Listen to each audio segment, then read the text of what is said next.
আমি আজকে চুলায় রান্না করার জন্য চলে আসলাম। আর এখানে আমি কয়েকটা মাছ হলুদ মরিচ লবণ দিয়ে মাখিয়ে নিয়েছি, পটল দিয়ে রান্না করব। প্রথমে আমি চুলার মধ্যে একটা কড়াই বসিয়ে দিয়েছি আর আমি মাছগুলো ভেজে নিচ্ছি। তা আমি তো ভয় পেয়েছিলাম মাছগুলো উঠবে কিনা, কারণ কড়াইটার মধ্যে সব কিছু রান্না করে করে নামিয়ে রাখলাম। একটা কড়াইয়ের মধ্যে আমি কিন্তু সব কিছু রান্না করে করে নিয়ে নিয়েছি, কারণ এটা কালি হলে বাসার মধ্যে পুরো সব কিছু একদম কালো কালো হয়ে যাবে। এই যে মাছগুলো আমি দুইবার করে ভেজে নিয়ে নিয়েছি। তারপর মাছগুলো ভাজা হয়ে গিয়েছে, ওই তেলটার মধ্যে আমি কিছু রসুন কুচি দিয়ে দিয়েছি আর পেঁয়াজ কুচি দিয়ে কিছুক্ষণ ভাজা ভাজা করে নিচ্ছি।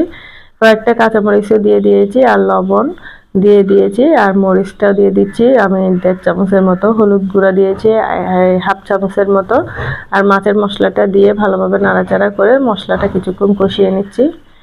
আর সামান্য কিন্তু রসুন বাটাও দিয়েছি। তারপর এখন কিন্তু আমি যে পটলটা ছিল সেটা দিয়ে কিছুক্ষণ কষিয়ে নিলাম।